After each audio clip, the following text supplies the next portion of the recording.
Good evening, viewers. This is Apex News India. I am Dipka Eslingdor, welcoming you to the news. Let us first take a look at the headlines.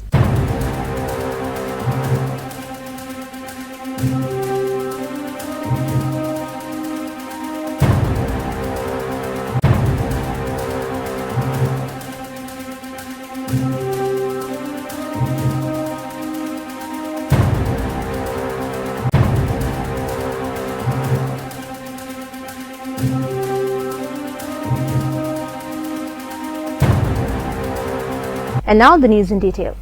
Nitish Kumar was sworn in as Chief Minister of Bihar for a record-extending 10th time on Thursday morning, capping a triumphant victory in last week's assembly election. The Janata Dal United, dismissed by his critics as too old and unfit for power, had the last laugh after his party swept 85 of the state's 243 seats to power itself and its main ally, the Bharatiya Janata Party, to a landslide win. The BJP-led National Democratic Alliance won 202 seats.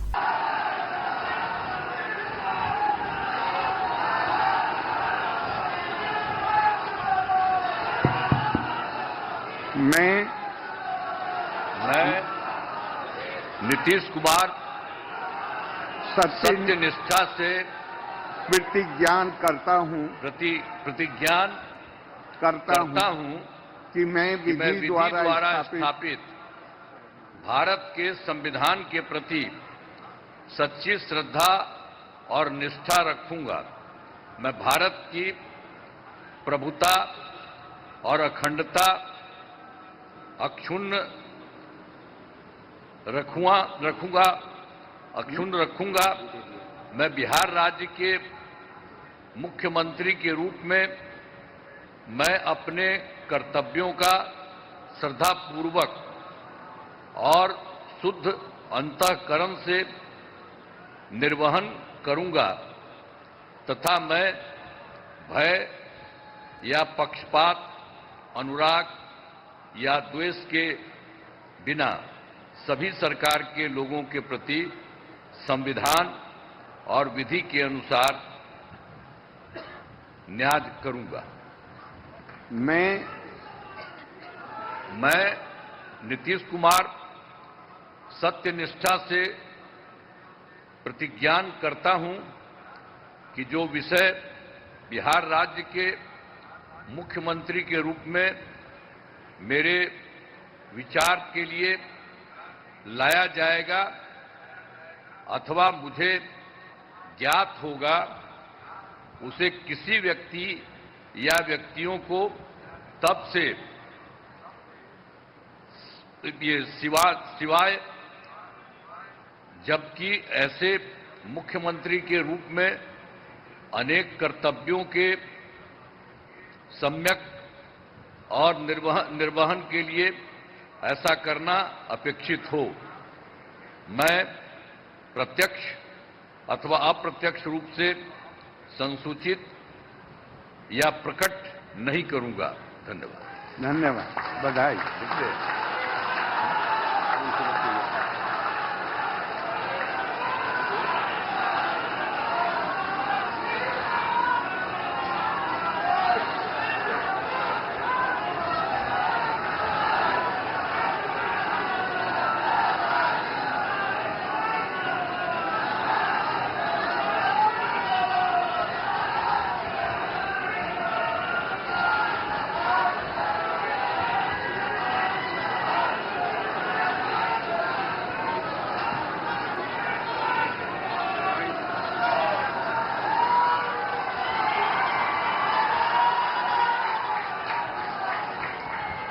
Meghalaya Chief Minister Conrad Sangma arrives in Patna to attend the swearing-in ceremony where Nitish Kumar will be sworn in as the Chief Minister of Bihar for the 10th time.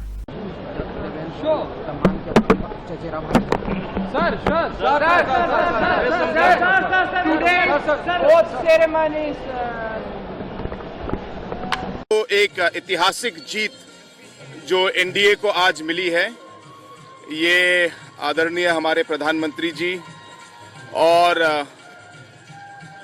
Bihar के मुख्यमंत्री श्री नीतीश कुमार जी और सभी alliance partners के काम की वजह से और जिस तरीके से उन्होंने पब्लिक को आगे रखकर काम किया, ये सभी उसी का नतीजा है। और इसलिए मैं इस समय सबसे पहले मैं बिहार की जनता को मैं धन्यवाद कहना चाहूँगा कि उन्होंने एनडीए के सभी दल जो है कोalition में, उन सब का विश्वास किया और एक बार फिर एनडीए सरकार को एक और बहुत भारी बहुमत से पार किया। और मुझे विश्वास है कि नीतीश कुमार जी और प्रधानमंत्री जी के नेतृत्व में बिहार और आगे बढ़ेगा। Chief Minister Conrad Sangma has expressed concern that the state government is not achieving the desired impact in the education sector despite spending a substantial rupees 3,600 crore annually.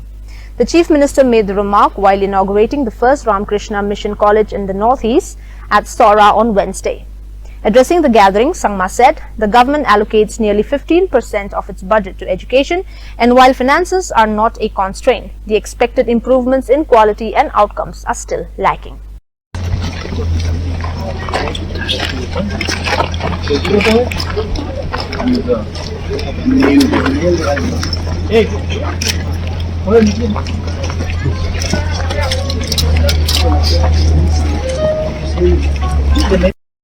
One side. Yeah. One side. Come.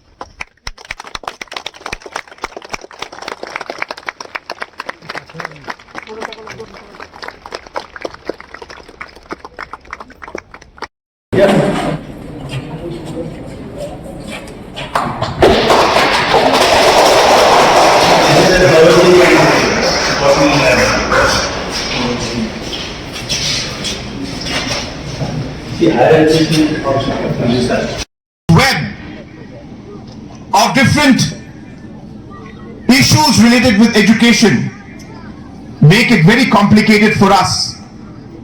In spite of spending one of the highest amounts on education, it becomes difficult for us to get the kind of quality that we would like to see.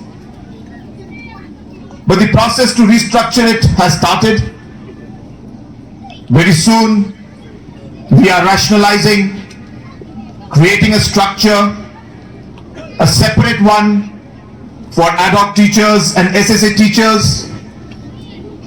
It may not be at government level, but it will be a structure that will give some kind of safety and security to the ad hoc teachers and SSA teachers. And I hope that step will lead towards what we call rationalization of schools. And slowly and steadily, I hope that one day, in the days to come, with the important foundations and decisions we are taking today, that we will be able to see the overall education system improve. But at the end of the day, my strongest message to all the schools, teachers and managing committees, that while we have all these issues around us, and while we try to resolve all these issues, my only request to them and to all of you is that every decision we take, every issue we bring out, and every step that we take forward, let us always keep the child and the student at the center of that decision. Let the student be the guiding force to allow us to decide what we should do for the education sector or for the school. Not just what is good for the school or for the teachers or for the managing committee, but most importantly, what is right and good for the student. I think if this mindset will be there, I hope that we will be moving in the right direction to ensure that we are able to really get a proper education system in spite of all the challenges we have. And slowly and steadily, the overall education system in Meghalaya, which is already changing, will see a major shift in the days to come. To all the young children out here, I can only say a few words to you. First of all, I would like to tell you that you are very, very fortunate. Fortunate to have this education and this opportunity to study in a school like this. A school that is committed, a school that has a sense of purpose, which is to guide you and make you better citizens of this country. And I hope that you will always keep that in mind as you move forward. My father used to tell us, he used to always tell us, he used to always tell the students wherever he used to go, that you should always ensure that you work with hard work, with discipline, with a sense of purpose, with a focus on what is best for your future. And while you do that, he used to tell us, never forget to thank the Almighty. Never forget to always smile and be happy and be thankful for the blessings that you are getting. Because it's important to realize how you have been blessed and the opportunities that you're getting today. I wish the students the very best. I wish all the teachers from the different schools the very best. I was having a word with Maharaj Ji. He was mentioning that the schools are facing challenges in terms of power connectivity, road connectivity, and water connectivity. Let me assure you, I have already taken the decision in the cabinet that we will be providing electricity connections to all the schools in the state. And that includes not just government schools, but also all the private schools as well as the ad hoc and deficit schools. So therefore I assure you that power connectivity will be done in a mission mode. This is something that we have decided, whether it's the Anganwadi centers or whether it is the schools. We are very, very keen to ensure that power connectivity is done. Apart from that, the road connectivity will be looked at on a case-to-case basis. I have requested Maharaj Ji to coordinate with the SDO, give us the list of the different schools, and on a case-to-case basis, I may not be able to do all of them in one go, but definitely I will start the process. Every long journey starts with first step. So maybe in a phase-wise manner, I will be able to take up these issues and get them resolved. I once again would... In a landmark judgment, the Supreme Court today held that the President and governors of states cannot be bound by timelines when it comes to approving bills. A 5-judge constitution bench stressed that the actions of the President or governors are not justiciable and judicial review can be invoked only when a bill becomes a law. The crucial judgment comes in response to President Draupadi Murmu's questions to the top court following a 2-judge bench's verdict in the Tamil Nadu governor case that effectively set a deadline for the President and governors to clear bills passed by the legislature.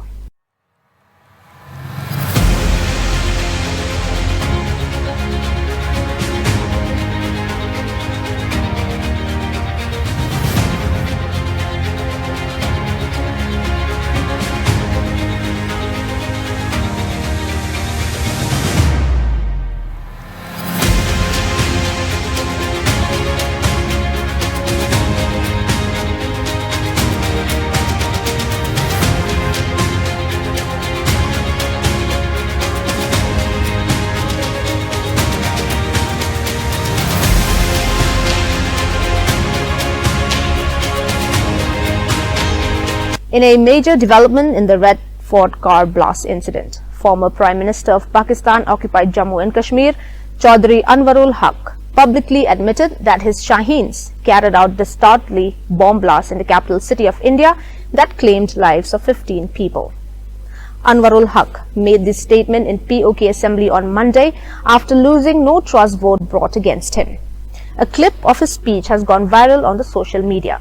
In this clip, he can be heard saying, "If you, India, keep bleeding Balochistan, we will strike India from Red Fort to the forest of Kashmir, and our Shaheens have done it, they still can't count the bodies." This is not the first time Anwarul Haq spewed venom against India. In April this year, he had threatened India of bloody attacks. तुम बलूचिस्तान में पाकिस्तानियों के खून से होली खेलोगे, इसकी कीमत तुम्हें दिल्ली से लेकर कश्मीर तक देनी पड़ेगी, he had said. तो कजिया कश्मीर के हवाले से भी मालिक ने मेरे पे कर्म किया। जो स्टेटस को मुझे मिला, मैंने उसमें कोई कमी नहीं आने दी। इतना जरूर किया कि नरेंद्र मोदी को भी ललकारा, उसकी पूरी हुकूमत को भी ललकारा, उसकी कीमत भी दी, बोल के ये बात कही कि ये फितना खारिज नहीं है, फितना हिंदुस्तान है।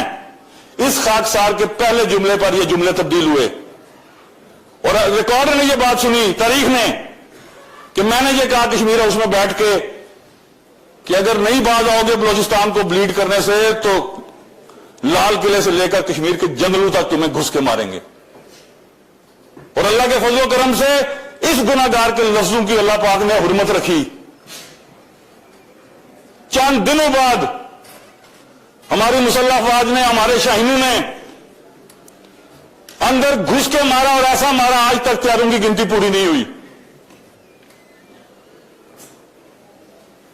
उसके बाद दूसरे बॉर्डर पर शरारत शुरू की गई। 4000 जवानों की शहादतें और इतने 400 अफसरों की शहादतों के बाद अगर मुसल्लह फौज पाकिस्तान के किरदार के ऊपर कोई मनफी गुफ्तगू करेगा तो उसका जवाब इसी तरह लाजिम है जिस तरह फर्ज नमाज है। जहां पे कौमों ने अपने दिफा को कमजोर किया है, गजा से लेकर आज आप सूडान तक की हालत देख लें, इंसानियत की वो तजलील हुई है कि खुदा की पनाह। यह सियासत और आईनी निजाम तो जब बचेगा जब जोग्राफियाई और नजरियाती सरहदें बचेंगी। यह मेरा बयानिया है, आज से है, जब इस ऐवान का रुकन 2006 में बना था उस वक्त से है। तहरीक आजादी कश्मीर के हवाले से बरमला यह बात कहता रहा, मुमलिकत खुदादाद पाकिस्तान के 24 करोड़ गयूर अवाम,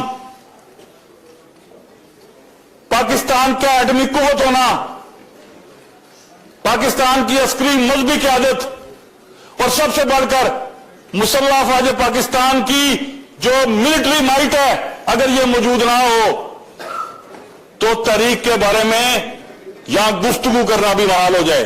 Deputy Chief Minister and Transport Minister Sneha Bhalangdhar on Wednesday announced that the Meghalaya government will bear all medical expenses for the two NEHU students, Daditingen Pordukhei and Stephanie Sharap, who were critically injured in a severe car accident in the university campus on Monday.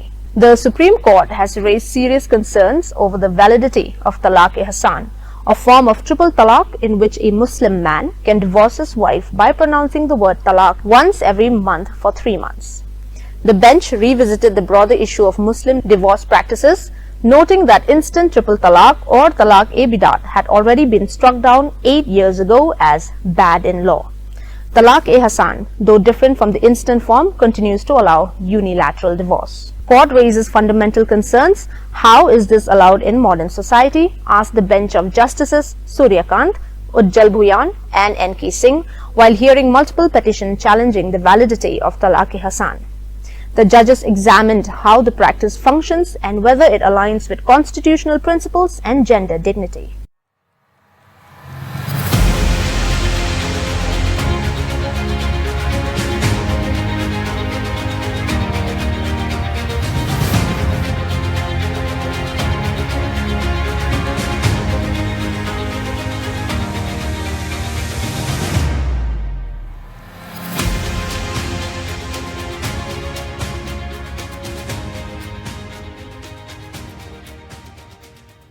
More skeletons have emerged from Haryana's Al Falah University, which is under the scanner of security agencies probing the blasts near the Red Fort.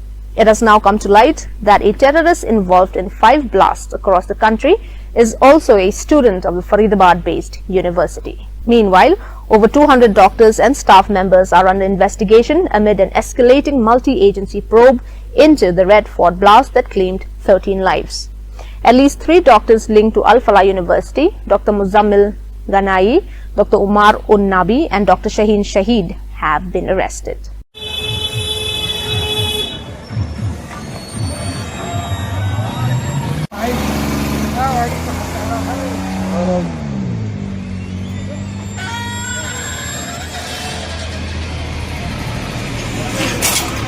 A tourist has come under scrutiny for allegedly triggering a fire that burned down a sacred temple in China after mishandling candles and incense.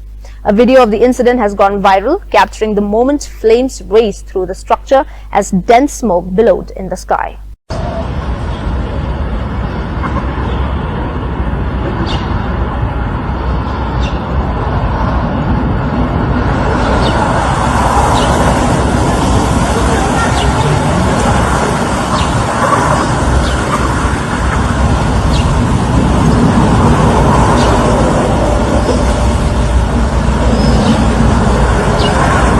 按照他7万的这种高片儿，真要吃豆子去，吃豆子。但那我得加点啥个那一条是，你说啥子？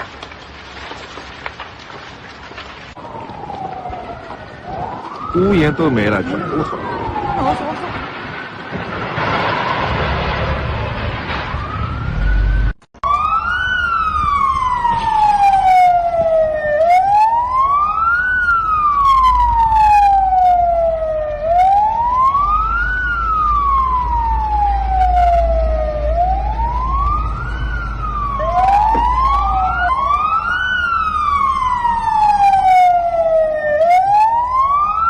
A 16-year-old Delhi schoolboy, excited for another day with his drama club, ended his life on Tuesday afternoon after reportedly being harassed by his teachers. Police said the class 10 student of a private school jumped from the platform of Rajendra Place metro station in central Delhi at 2:34 p.m. He was taken to BLK hospital nearby, where he was declared dead. In his suicide note he left behind, the class 10 student asked that his organs be donated and urging that no child should endure the suffering he did. In his note, he named a few teachers and blamed them for prolonged mental harassment.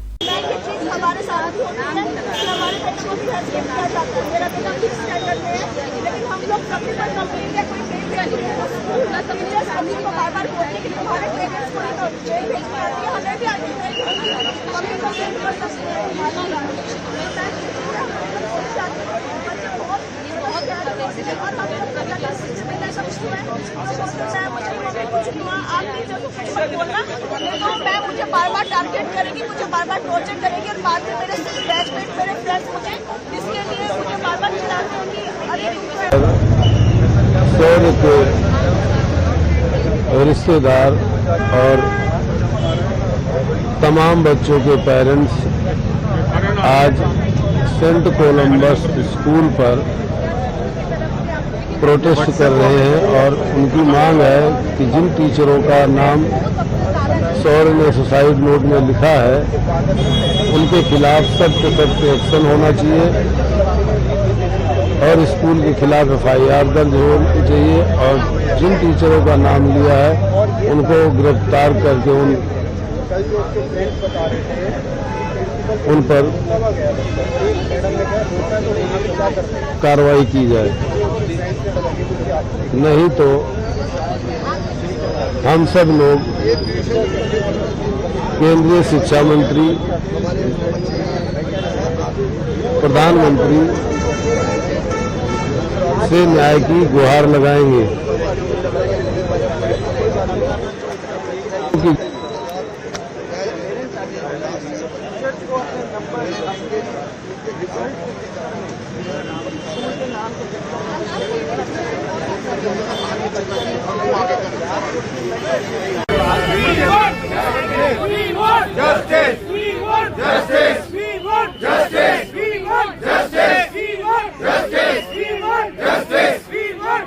Chief Minister Conrad K. Sangma inaugurated the Operation Theatre Complex at Sora Community Health Centre, Site-Sopen, and also laid the foundation stone of Sora Market Phase 2.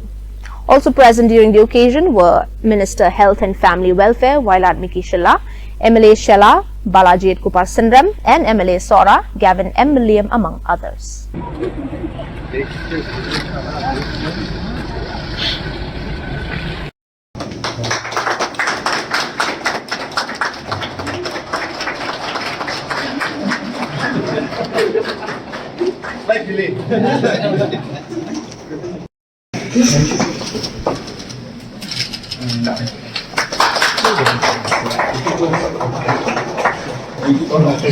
Yeah, exactly. So this is a changing room, sir. Senior changing room. Right. And then this is severe changing room, sir. Right. And then this is a minor only. Minor procedure we can do here. This is the working station, sir, here. And from here the clean zone starts. So we go over there.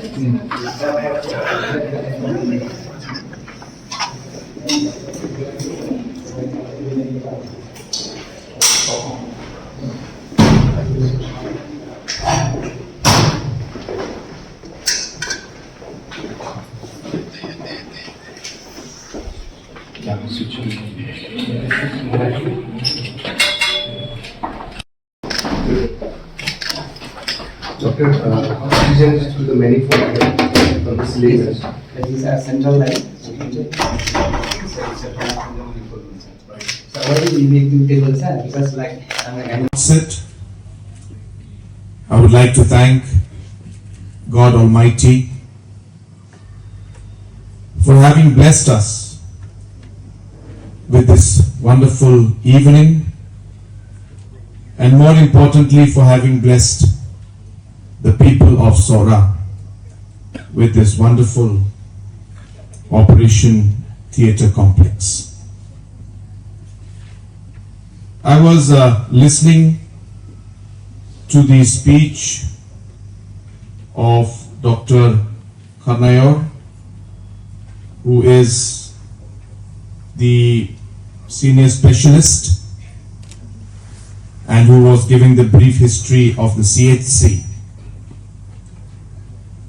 And I must truly tell you that it was a really inspiring story to hear. And I think everybody in the state, especially our officials and doctors working in different PHCs and CHCs, must hear this story, must see the changes you have made, and not just the doctors and PHCs and CHCs, but government officials in general. I very often, when I speak to officials in different programs and functions, especially to the new recruits, whether it's the MCS officers, agriculture officers, MPS officers, or any officer for the matter of fact, one of the few advices which I always give is to always look at your work that you are doing, not from the point of view of a duty that you do, but you must look at the work that you do from the point of what purpose you are trying to achieve. And I think that makes a huge difference in the way we approach things. And I say this because it is about the mindset. If you are looking at your work as a duty from 9 to 5 or 10 to 5, then you will always look at the watch. But if it is from the point of view of telling yourself that you are here to save a life, you are here to bring a smile to a person's face, you are here to serve the people, then the watch doesn't matter, the challenges don't matter, but the objective and the purpose to achieve that goal, to be able to make that difference, that is what matters at the end. I don't want to bring myself into this picture in any wrong way or trying to bring an example of myself.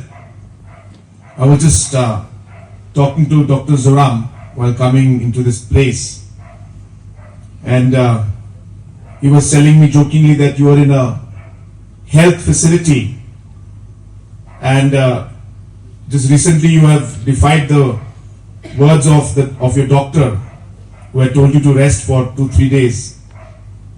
And I told him that I can't help it. I have so many things to do. And the reason, my friends, we do this is not because we don't care about ourselves or about others, but really it's a sense of a purpose that we would like to serve. And no matter how tired or how difficult the task ahead is, I always feel that if your heart is in the right place, then there is no challenge that you cannot overcome. And there will always be critics. This is again the second thing I tell everybody. Always, whether there will be political critics, there will be media critics, there will be social media critics. I always tell people, let it not divert your mind.